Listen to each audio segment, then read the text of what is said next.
Hello everyone. आज बात करते हैं कुछ क्वेश्चंस की, डिफरेंशिएबिलिटी की। मैंने आपसे कहा था कि मैं कुछ और क्वेश्चंस कराऊंगी। चलिए आज बात करते हैं उन्हीं क्वेश्चंस की। चलिए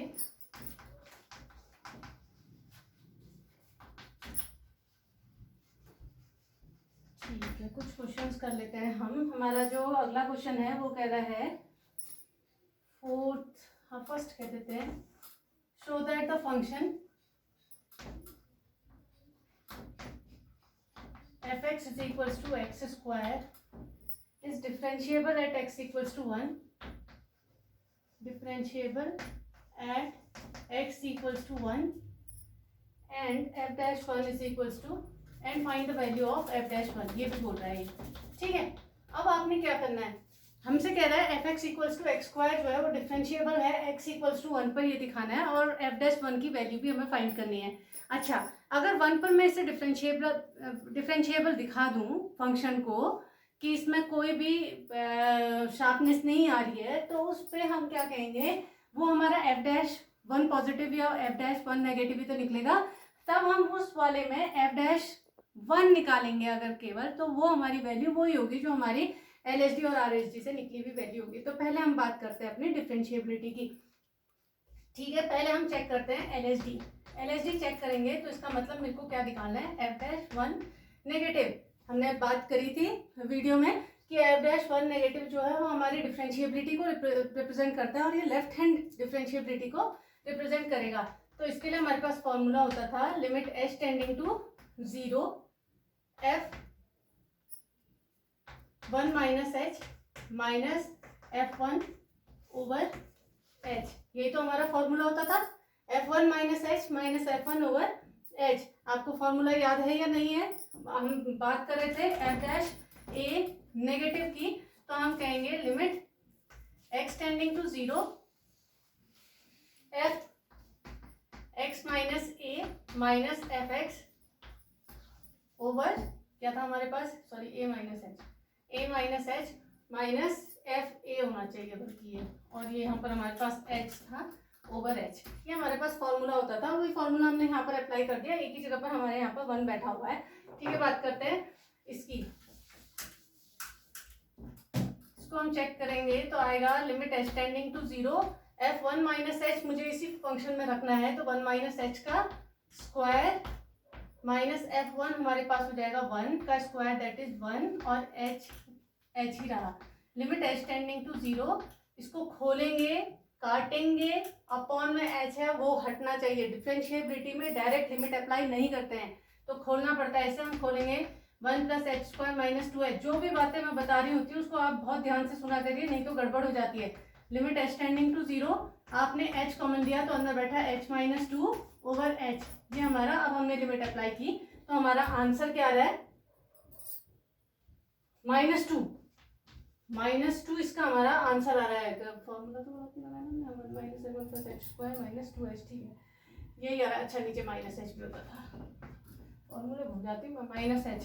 ये आया हमारे पास इतने के, और ये आया हमारा आंसर +2। ठीक है, इसके बाद आया हमारा RSD का फॉर्मूला होता है हमारा f डैश 1 पॉजिटिव। अगर हम निकालेंगे तो limit h tending to 0 f(1 plus h minus f(1 over h) के अप्लाई कर देते हैं तो हमारा क्या आएगा, लिमिट h टेंडिंग टू 0, ये आ गया 1 प्लस h का होल स्क्वायर माइनस 1 का स्क्वायर मीन्स 1 ओवर h।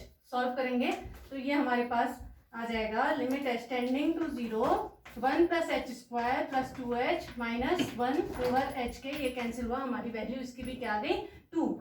हमने देखा 1 नेगेटिव, LSD और RSD हमारी सेम आ गई और दोनों फाइनाइट है, 2 मीन्स फाइनाइट है। तो इसका मतलब LSD is equals to RSD होने से this function is differentiable at x equals to 1। x equals to 1 पर आपको कोई शार्पनेस नहीं दिखती, आपको ग्राफ जो x स्क्वायर का वो कंटिन्यूसली ऐसे मूव कर रहा होता है, तो हम कहेंगे हाँ ये फंक्शन जो है डिफरेंशिएबल है एट x इक्वल्स टू 1। अच्छा, x इक्वल्स टू 1 पे हमने निकाल दिया। अब हमसे f डैश 1 की वैल्यू बोल रहा है, क्योंकि फंक्शन डिफरेंशिएबल है एट 1, तो f डैश 1 कितने के इक्वल होगा, जो ये LSD और RSD की वैल्यूज आई हैं मीन्स 2 के इक्वल होगा। ये हमारा आंसर भी हो गया। ठीक है, LSD RSD के इक्वल है और वैल्यू फाइनाइट है, तो हमने कहा कि फंक्शन जो है वो डिफरेंशिएबल हो गया एट 1, और हमारी जो वैल्यू इन दोनों से निकली, जो इक्वल वैल्यूज निकली, वही हमारा f डैश 1 को भी रिप्रेजेंट करेगा। आई बात समझ में? ठीक है, चलिए अब कुछ और पकड़ते हैं, एक आध क्वेश्चन और।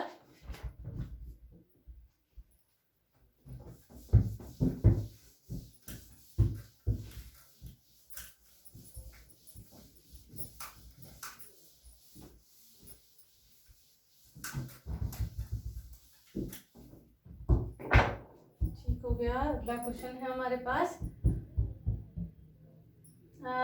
Discuss the differentiability of f x is equals to इतना। ठीक है, सेकेंड क्वेश्चन है हमारे पास, f x is equals to, हमारा डिफाइंड फंक्शन है ये, x e to the power 1 upon mod x plus x minus 1 upon mod x plus 1 over x type का ही है। देखो, हाँ, x e to the power minus 1 upon mod x plus 1 over x for x is not equals to 0। ठीक हो गया। और दूसरा हमें दिया है 0 at x equals to 0, x equals to 0 पर 0 है ये, और बाकी वो, तो हमने इसकी डिफरेंशिएबिलिटी चेक करनी है एट एक्स इक्वल्स टू 0। इसकी डिफरेंशिएबिलिटी चेक करनी है एट एक्स इक्वल्स टू 0। दोबारा देख लेती हूँ, हमारा function x e to the power minus 1 upon mod x plus 1 over x, बहुत ही बढ़िया बात हो गई। अच्छा, ये फंक्शन हमारा आ गया। अब इसको पहले हम क्या क्या दिख रहा है, मॉड्यूलस फंक्शन है, तो फंक्शन को डिफाइन करना पड़ेगा। ग्रेटर देन 0 और लेस देन 0 के लिए सेम फंक्शन काम करने वाला है, तो अब उसको हम मॉड एक्स है तो डिफाइन कर लेते हैं। तो हमारा क्या आ जाएगा, देखिए, x e to the power minus, अगर हमारे पास x पॉजिटिव होगा तो एज इट इज उतरेगा प्लस 1 ओवर एक्स। ठीक हो गया। इक्वल्स टू क्या हो गया, x e to the power minus 2 over x, ये हो गया। ये for x is greater than 0, मतलब RHD अप्लाई करोगे तो फंक्शन ये वाला यूज होगा। दूसरा हमारे पास x e to the power minus 1 upon, ये कितना आ जाएगा, 1 अपॉन, अगर हमारे पास x नेगेटिव होगा तो ये कैसा खुलेगा, माइनस के फॉर्म में, प्लस 1 ओवर x। ये आ गया हमारे वैल्यू कितने के इक्वल आ रही है, ये equals to x e to the power 0, ये कैंसिल हो गए, x to the power 0 is 1, तो ये आ गया x for x is less than 0। ठीक है, हमारे पास वैल्यूज आई इस तरीके से, और हमारे पास 0 है for x is greater, x is equals to 0। इतनी बात तो हमारे भेजे में घुस गई। ठीक है, हमने फंक्शन को डिफाइन कर दिया। फंक्शन को डिफाइन किया, जब x पॉजिटिव होगा तो एज इट इज उतरेगा 1 over x plus 1 over x, हमारे पास 2 ओवर एक्स के हो जाएगा, बाहर माइनस का साइन था तो ये हो गया।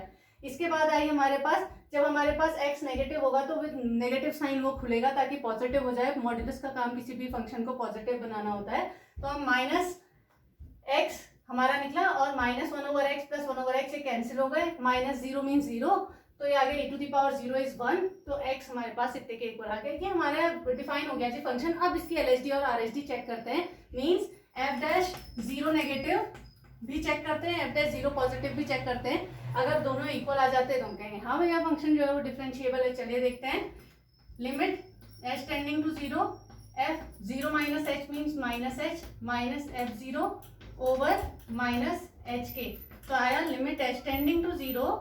हमने LHD के लिए कौन सा वाला यूज करना है, लेस देन 0 वाला, तो ये वाला फंक्शन हमारा यूज हो रहा है। इसकी जगह पर हम रखेंगे वैल्यू, तो क्या आएगा, x की जगह पर माइनस h रखा तो माइनस h हुआ, माइनस f0 जो है हमारे पास, f0 जो है वो हमारे पास कितने के इक्वल है, 0 के इक्वल है, ओवर माइनस h, कितनी आ गई इसकी वैल्यू, 1 के इक्वल। फिर हमने चेक किया f डैश 0 पॉजिटिव, तो लिमिट h टेंडिंग टू 0, यहाँ आया f0 plus h means h minus f0 over h के। इसको सॉल्व करेंगे तो limit h tending to 0, fh हमारे पास कितना, इसके लिए RHD के लिए कौन सा वाला फंक्शन यूज होना है, ये वाला फंक्शन यूज होना है। तो इसमें हमने x की जगह पर h रखना है, h e to the power minus 2 by h। ठीक हो गया, माइनस f0 जो है वो, f0 हमारे पास 0 पे 0 दे रहा है ना, तो हमारा 0 ओवर h हो गया, ये कैंसिल हो गया जी। हमारी क्या चीज मिल रही है, e to the power minus 2 by h। इसको सॉल्व करेंगे, f डैश 0 पॉजिटिव को फर्दर हम सॉल्व करेंगे तो हमें क्या मिल रहा है, देखिए, limit h tending to 0 e to the power, इसको हम सॉल्व करके क्या लिख सकते हैं, 1 over e to the power 2 by h, ये तो लिख सकते हैं। अब हम इसमें क्या लिखेंगे, limit h tending to 0 1 over e to the power 2 by 0 means infinity, e to the power infinity, e की वैल्यू हमारी 2 पॉइंट समथिंग होती है, तो हमने कुछ 2 पॉइंट समथिंग की पावर अगर इनफाइनाइट है तो इनफाइनाइट ही होता होगा, 1/∞ इज 0, तो इसकी वैल्यू हमारे 0 के इक्वल आई। ये हमारा 0 आ रहा है और हमारी लेफ्ट हैंड डेरिवेटिव जो है वो 1 के इक्वल आ रहा है, तो फंक्शन जो है वो डिफरेंशिएबल नहीं है at 0। This function is not differentiable at 0। ठीक है, LHD 1 आ रही है और RHD हमारी जो है वो 0 के इक्वल आ रही है, तो फंक्शन जो है वो डिफरेंशिएबल नहीं है एट x इक्वल टू 0। तो इस तरीके से करना। देखिए यहीं पर आप वैल्यू रख लेते ना तो आपका गड़बड़ हो जाता। आपको क्या करना पड़ता है, पहले e टू दी पावर को पॉजिटिव बनाना पड़ता है, पॉजिटिव बनाने के बाद आप h को वैल्यू दीजिए। देखिए मैंने पॉजिटिव बनाया फिर वैल्यू दी तो ये e to the power infinity आया। e अपने आप में 2 पॉइंट समथिंग होता है, उसकी पावर अगर इनफाइनाइट होगी तो वो भी इनफाइनाइट ही आएगा और वो हमें क्या दे देगा, 1/∞, दैट इज 0। ठीक है, अगला हमारा एक और क्वेश्चन देख लेते हैं हम।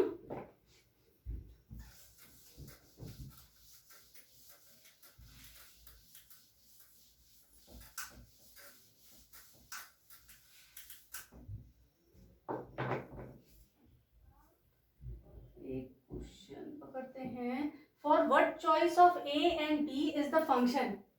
थर्ड क्वेश्चन हम ले रहे हैं, a और b की किन वैल्यूज के लिए फंक्शन fx जो है, जो कि किस तरीके से डिफाइंड है, x² और ax प्लस b, इसके लिए भी कंडीशन डाली हुई है इसने, x is less than equals to c और x is greater than c is differentiable at x equals to c। At x equals to c हमें दिया है इसने। ठीक है, अब ये हमसे क्या कह रहा है, for what value of a and b is the function fx equals to, अच्छा सब बिना थ्योरम के ये बात बता दी हमें। अच्छा एक बात हम ध्यान में रखेंगे कि जब कोई फंक्शन हम डिफरेंशिएबल कहते हैं, अगर कोई फंक्शन किसी पॉइंट पर डिफरेंशिएबल है तो इसका मतलब है वो कंटिन्यूअस होगा। क्यों? क्योंकि उसमें शार्पनेस तो है ही नहीं कहीं पर। कोई भी फंक्शन अगर कहीं पर शार्प नहीं होगा तो इसका मतलब है वो डिफरेंशिएबल होगा, और डिफरेंशिएबल होगा इसका मतलब उसकी कंटिन्यूटी ब्रेक भी नहीं हो रही है। तो हम कहेंगे कि फंक्शन जो है, ये फंक्शन दे रखा है जो, ये फंक्शन को वो बोल रहा है for what choice of a and b is the function this is differentiable at x equals to c। x equals to c पर ये फंक्शन डिफरेंशिएबल होगा, तो a और b की वैल्यू पता लगाइए। अगर कोई फंक्शन किसी पॉइंट पर डिफरेंशिएबल होता है तो वह कंटिन्यूअस भी होता है। ठीक है, इस बात को हम ध्यान में बैठाएंगे क्योंकि हमें दो चीजें है ना यहाँ पर और उसको हमने यूज करना पड़ता है। देखो जब भी हम डिफरेंशिएबिलिटी वाली बात करेंगे तो डिफरेंशिएबिलिटी वाली बात से हमें केवल एक इक्वेशन मिल सकती है, क्या, LHD is equals to RHD is equals to finite. यही तो कॉन्सेप्ट होता है हमारी डिफरेंशिएबिलिटी का। अब इससे केवल एक इक्वेशन निकलेगी और हमारे पास अननोन कितने हैं, 2। तो इसका मतलब है मुझे कोई और चीज भी अप्लाई करनी पड़ेगी, और वो दूसरी चीज क्या है कि इस फंक्शन का कंटिन्यूअस होना, और इस फंक्शन का कंटिन्यूअस होना हमें एक इक्वेशन और दे सकता है, और उस इक्वेशन का यूज हम इसमें करेंगे। ठीक है, हम लिखेंगे क्या, अगर कोई फंक्शन डिफरेंशिएबल है x इक्वल्स टू c पर, वो डिफरेंशिएबल है कह रहा है। अगर कोई function x equals to c पर डिफरेंशिएबल है तो वो x इक्वल्स टू c पर कंटिन्यूअस भी होगा। ठीक है, तो हम इसकी कंटिन्यूटी चेक करते हैं। हम कहेंगे left hand limit is equals to right hand limit is equals to limit at that point is equals to finite होना चाहिए। ये हमारा कंटिन्यूटी का कॉन्सेप्ट होता है। हम इसमें से कोई भी एक पकड़कर अपना एक इक्वेशन निकाल सकते हैं। ठीक है, हमने RHL is equals to FC का यूज किया।